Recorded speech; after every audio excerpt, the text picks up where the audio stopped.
Welcome back to the Oregon-California Trail Center. We're in the campsite. This is the Clover Creek campsite. This is the location where immigrants actually camped along the trail. In fact, the fire pit, that is the spot where they actually had the fire pit for this campsite. Again, I am your Wagon Master Texas Jeff. I'm going to talk a little more in depth about the history of the Oregon Trail. Now, you'll notice I have my journal. This is because here at the Oregon Trail Center, we're very focused on accuracy, and I want to be as historically accurate as I can in giving my history. So I may refer to my journal because, quite honestly, along the trail, I've been kicked one too many times in the head by a very stubborn old mule named Toby. So, here we go. The trail from across the Great Plains into the Oregon Territory was first blazed in around 1803, probably by the mountain men and the trappers who were going after beaver fur for the beaver trade. Some say the Native American tribes actually blazed it before them. We'll go with the trappers. During the height of the Oregon Trail, which started around 1843 and ended around 1869, although the trail was still in use up until 1914. 1869 brought the major use of the trail to its end due to the completion of the Transcontinental Railroad.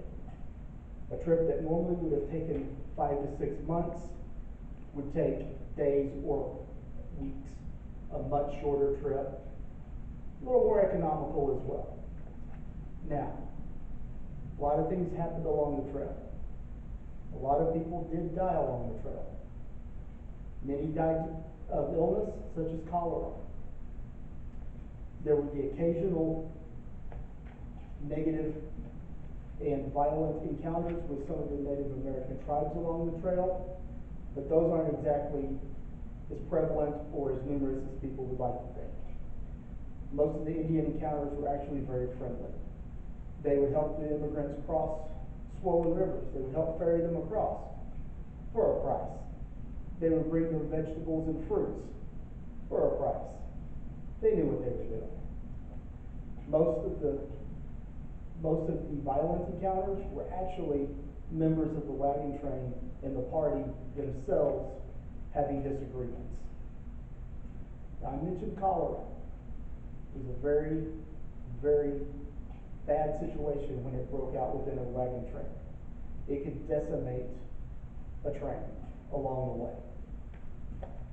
In 1849, there was the first documented instance of a gunshot death in a wagon train. The gentleman was put his gun into a wagon, and he was pulling it out, muzzle first. It went off. He died some 3 hours later. Now, the irony of that, his name was James Shotwell. Let that sink in. 1852 was the biggest year for the trail. Some 75,000 immigrants traveled the trail that year. During the 1840s and 1850s, some 500,000, 500,000 immigrants traveled the trail.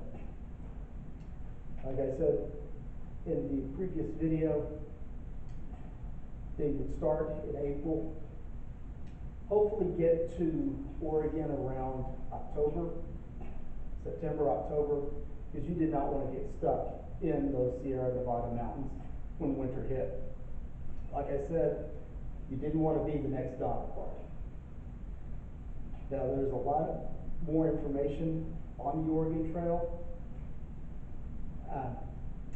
One of the things I did mention were the Native American tribes.